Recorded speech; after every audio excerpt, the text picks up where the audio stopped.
Tonight, can you still get a family holiday on the cheap? 2017 prices were about 15% up on 2016. Spain will be another 5 or 10% more expensive in 2018. Good evening and welcome to the Tonight programme. It's the time of year many of us are thinking about and booking our big summer break. But how do you make sure your holiday is going to be a good value getaway? And how do you avoid getting scammed? Adam Shaw investigates the truth behind the bargains.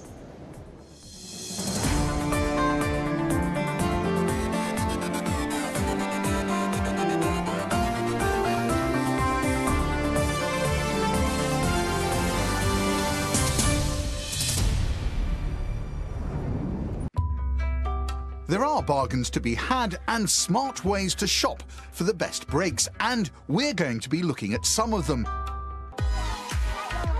But of course it's not all gloom and doom when you're looking for a bit of sunshine, so let's see how you can get some good deals. Meet Paul and Kerry and their kids Liam and Luke. Last year they went without a holiday so they could upgrade their house. But now they've got their new kitchen, they're keen to take a proper break. So, Kerry, what do you want from your summer holiday? I think mainly to keep the children entertained and give us a chance to relax a little bit. I do like to have a little sunbathe. And so just something where we can just chill out for a little bit.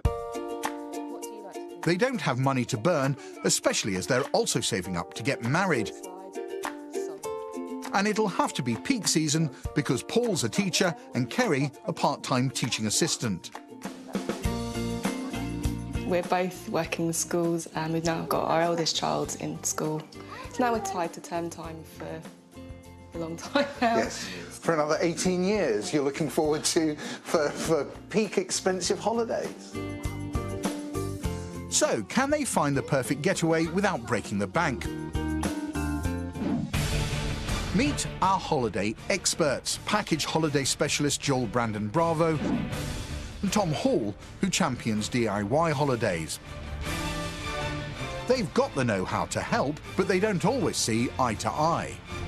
You can get better deals if you book a package, and the reason they tend to be cheaper is a lot of travel agents will put down large investments in the resort, bulk buy rooms, and then be able to sell them at a lower price than you would get them independently. If you wanted to spend a few days in a resort-type environment or a few days on a campsite and then a few days in a city, and you wanted to drive rather than fly, I still think you're better off doing that yourself.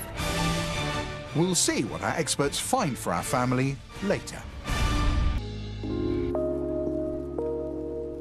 Now, you may have to brace yourselves for bad news when it comes to the price of this year's holiday. But should you buy early or late to get the best deal?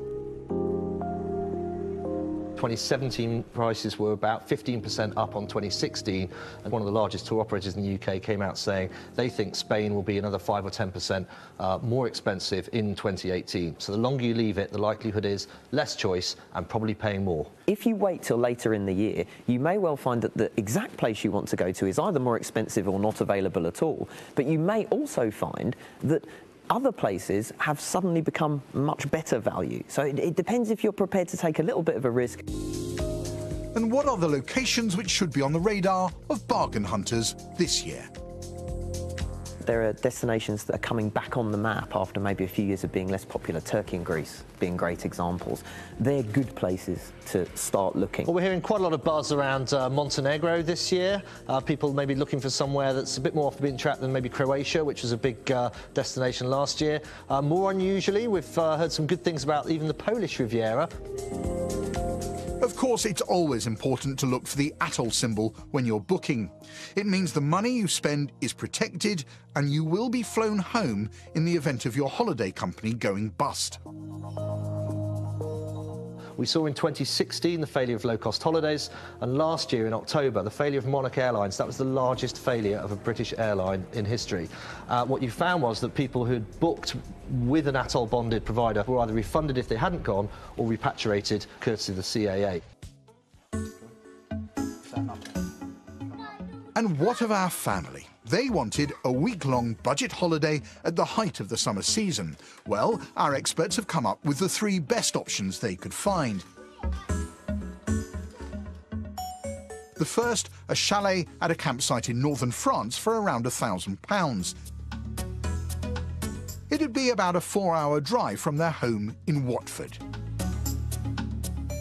I was thinking of a way to keep the price down, give them a great holiday, but without having a huge journey. So by taking the shuttle rather than flying, the campsite in question was actually really quite close to Calais, still close to great beaches, really lovely towns. The campsite itself has got a swimming pool, water slides, lots to do in it. I've never really thought about the kind of mobile home option in France. I haven't really thought about driving on holiday. We've been looking to have something kind of beach related and a bit of sun. So the France one was never something that we really considered before. But they're beginning to realise that £1,000 for a 7-day sunshine holiday in peak season is a tough ask. They may have to up their budget. The family's last foreign holiday was in Lanzarote. We found another one there for them at £1,300. It's also self-catering with a nearby water park for the kids. Guaranteed sunshine, golden beaches for them. Trying to get it down to that £1,000 for family of 4 in peak summer was a challenge, but the offers were out there. We also found offers to places like the Algarve. And if they really wanted to nail down their holiday costs, they could go all-inclusive to Malta for £1,500. Well, Malta we think is a really interesting choice. Valletta, the capital, has been chosen as the European Capital City of Culture for 2018, so there's going to be lots of great events and lots of interest in Malta as a destination. The 1,400, the 1,500 is going to have to be It's where the top of sense our of budget, but if that's all inclusive, then obviously you're saving money with self-catering and having to go out and spending money out.